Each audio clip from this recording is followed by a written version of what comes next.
For educational purposes only. Historical archive material. No endorsement of ideology.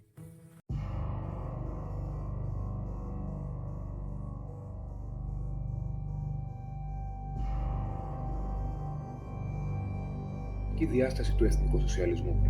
Το ζήτημα της πνευματικότητας στον εθνικοσοσιαλισμό δεν είναι απλώς μια ιδεολογική ή πολιτική υπόθεση. Βρίσκεται στο σημείο τομής μύθου, τελετουργίας, συμβολισμού και κοσμοθεωρίας.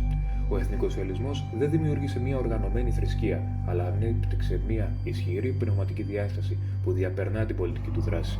Μέσα από μυθικές αφηγήσεις, τελετουργίες και σύμβολα, κατάφερε να δώσει νόημα στην ύπαρξη του λαού, να συνδέσει το παρελθόν με το μέλλον και να δημιουργήσει ένα αίσθημα πεπρωμένο.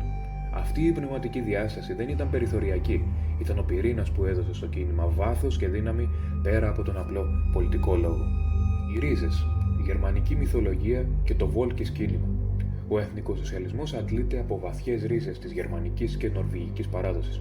Φιγούρες όπως ο Όντιν και ευρύτερα μοτίβα της νορβηγικής μυθολογίας χρησιμοποιήθηκαν όχι ως θρησκευτική αναβίωση, αλλά ως συμβολικά εργαλεία.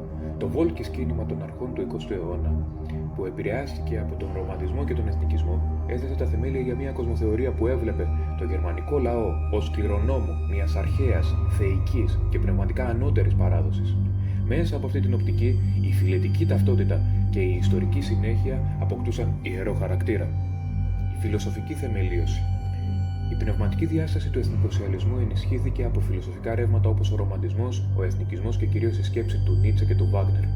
Ο Νίτσε προσέφερε την ιδέα του υπερανθρώπου και της βούλησης για δύναμη, ενώ ο Βάγνερ με τις όπερες του έδωσε μυθικό και ηρωικό περιεχόμενο. Αυτές οι ιδέες επανερμηνεύτηκαν και ενσωματώθηκαν σε μια ενιαία κοσμοθεωρία που έβλεπε τον γερμανικό λαό ως φορέα ενός υψηλότερου πεπρωμένου. Αίμα και έδαφος. Κεντρική θέση κατέχει η έννοια του αίματος και του εδάφους. Ο λαός δεν είναι απλώς ένα πολιτικό σύνολο, αλλά μια οργανική οντότητα δεμένη με το έδαφος, την ιστορία και τη φύση. Η ενασχόληση με τη φύση και το τοπίο δεν είναι ρομαντική, αλλά πνευματική. Η γη γίνεται πηγή αυθεντικότητας, ζωτικότητας και συνέχειας. Μέσα από αυτή την οπτική, η ταυτότητα του ατόμου αντλείται από τη συμμετοχή του σε ένα μεγαλύτερο ζωντανό σύνολο. Το πεπρωμένο και η συλλογική ταυτότητα. Η έννοια του πεπρωμένου είναι θεμελιώδης. Ο λαός κατέχει συγκεκριμένο ιστορικό και κοσμολογικό προορισμό. Αυτή η τελεολογική διάσταση δίνει νόημα στα γεγονότα και ενώνει την ατομική δράση με μια ευρύτερη αφήγηση. Η ταυτότητα του ατόμου ξεπερνά την προσωπική ύπαρξη και εντάσσεται σε μια συλλογική οντότητα, το λαό. Η πνευματική διάσταση αναδύεται ακριβώς από αυτή την υπέρβαση του ατομικού χάρη του συλλογικού διακυβεύματος. Ο μύθος, η τελετουργία και ο συμβολισμός. Ο μύθος λειτουργεί ως δομική δύναμη. Μέσα από μυθικές αφηγήσεις, ο εθνικοσοσιαλισμός συνέδεε το παρόν με ένα φανταστικό παρελθόν και ένα μελλοντικό πεπρωμένο. Η τελετουργία, συγκεντρώσεις, παρελάσεις, σύμβολα, δημιουργούσε συλλογική εμπειρία και σχεδόν θρησκευτική ατμόσφαιρα. Τα σύμβολα, όπως η σβάστιγα και τα ρουνικά σύμβολα, συμπίκνωναν σύνδετες ιδέες και προκαλούσαν συναισθηματική σύνδεση. Η αισθητική των στολών, ιδιαίτερα των SS, δεν ήταν απλώς μόδα, αλλά έκφραση πειθαρχίας, αυθεντίας και πνευματικής τάξης. Μυστικές επιρροές και ηγεσία. Σημαντικό ρόλο έπαιξαν μυστικιστικές οργανώσεις όπως η Εταιρεία της Θούλης, η οποία επηρέασε βαθιά τον πρώιμο εθνικοσοσιαλισμό. Ο Χάιντριχ Χίμλερ, επηρεασμένος από αυτές τις ιδέες, ίδρυσε την Ανενέρπε, εταιρεία κληρονομιάς των προπατόρων, για να ερευνήσει την αρχαία άρια κληρονομιά. Η σβάστικα και άλλα σύμβολα απέκτησαν μυστικιστική σημασία.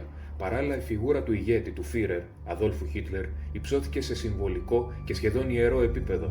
Ο ηγέτης έγινε το εστιακό σημείο της συλλογικής ταυτότητας και του πεπρωμένου. Το συμπέρασμα και η αιώνια σημασία. Ο εθνικοσοσιαλισμός δεν υπήρξε απλώς ένα πολιτικό κίνημα.